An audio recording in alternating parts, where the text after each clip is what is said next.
We're going to move on to step 2. Make sure that you're using your shapes exactly the way that I'm doing them on here too, so we have the same pictures. The first thing that I'm going to do is delete something. You notice on your Chromebooks there's no delete button. Well, there is a hotkey for it. If I hold down the Alt key, A-L-T, the Alt key, and then push backspace, that will delete a shape. If I say, well, I don't really want that shape deleted, I want that to undo, you can go up here and there's some undo options up here. Right? So there's some things for, if I have a shape selected, I could, but it's a lot faster just to use Control Z. So Control Z is undo, and watch what happens with the rectangle I just deleted. It brings it back. If I want to do Shift Control Z, that will delete it again. So when you're doing something, you have unlimited redos and undos. So if I want it back, right, Shift Control Z or Control Z will bring it back. That's undo. And if I want to delete it, again, Alt backspace. So we don't need that one up there. I want to start just with these 4. I'm going to change the color of these 4, but I'm also going to show you how to change the outline. So when I change the color of this one, it's called the fill. So I'll make that one yellow. I'm going to make this one green. And I'll make this final one blue. All right, so we got all the different colors there. Kind of looks like a Windows logo. Now when I take the outline, which isn't there right now, it's called the border. So I'm going to click on the border option over here on the right. And you can't see it because it's almost invisible. It's only 1 pixel wide. If I hold down Control and I zoom in, right? So I'm going to zoom in with the plus button and the minus button. If you guys have a mouse, it's a lot easier to use the mouse to zoom in, but if you don't, hold down Control and plus and minus, and you'll be able to see what you're looking at a little bit closer. And on this shape, you can see here, that tiny little black outline, it's 1 pixel wide. So I'm going to go back over here and change that to, we'll make it 10 pixels wide so you guys can really see it. And push Enter. Now the black outline is definitely there. And when I click the shape, I have the same option for changing colors. So if I want this outline to be a different color, maybe green, that'll change it for the green color. So I'm going to change the outline color for all of these other ones. So here's this border. Again, it's only 1 pixel wide. Make that 10. And change the color to something else. Maybe I'll make this one red. And I'm going to click this one.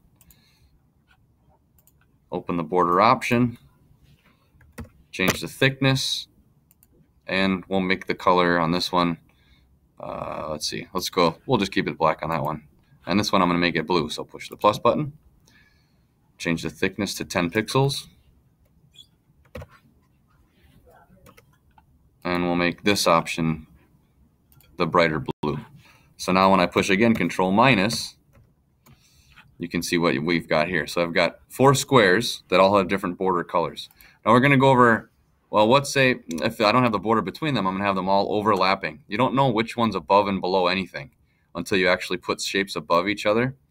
So if we've got this, all of them are now overlapped one way or another, but, well, let's say I want the red one to be on, or the green one to be on top. How do I do that? You can look over on the left here. These are your layers that you're working with. There's 4 rectangles. You also have options up here, and if you hover above it, it'll tell you what it does. So bring forward, that means it's moving it up, or send it backward. So if I want it underneath the red one, I'm going to send it back, and it goes underneath the red one. Look it over on the left. See how the rectangle that's now highlighted is on the bottom of the pile? I'm going to bring it forward again. So now it's going to be above the red. Now it'll be above the yellow. Now it'll be above the blue. That's super important when you guys are making complicated shapes, that you know how to organize them in the layers option or with raising and lowering with those 2 tabs over there. So next we're going to go and do, how do I group stuff and rotate it? You know how to build it, but you don't know how to do those things yet. So you've got stretching and pulling, right? Left to right or diagonal. You know how to use the shift key, where if I hold down shift, it keeps that aspect ratio. But how do you rotate something? That's this little tab right here. See how the arrow changed to circulars? If I turn that, that's how you're going to rotate it. So you can rotate it that way. I can also multiple select items. So if I have a box that goes across any border, so it's on these 3 shapes right now, all 3 shapes are selected. So when I rotate, all 3 shapes that will rotate like that. If I only want to have one shape, then you're just going to click that shape. If I hold down Shift, that selects multiple shapes. So let's say I've got some shapes that are tough to get to. Let me put these all together. Say I want the red one and I want the blue one, but I don't want the yellow. If I hold, there's the red one, I'm going to hold Shift, I'm going to select the blue one, and now just those 2 have been picked, and it leaves the other ones alone. So there's multiple ways. Besides just clicking on something or making a box go around something, you can also hold Shift and select. You can even see the border when it's selected to get kind of those hard to reach ones in moving stuff around. Another option for keeping things grouped together is to actually group them. And that hotkey is Control G. So if these 2 are going to remain stuck no matter what, I'm going to push Control G. See how now it's one selected box? So these, if I pull these apart, there's still 2. Now, this is one shape. They've been grouped. In the computer, there's still 2 separate shapes. If I double click on it, then I can redo it, but they're still grouped. So the computer will always have these 2 grouped, even if I double click through and just move one of them. If I deselect out here and click on them again, they're still solid in a group together. Unless you say, remember the undo button for anything is the Shift Control option. So if grouping was Control G, ungrouping is Shift Control G. And when you ungroup,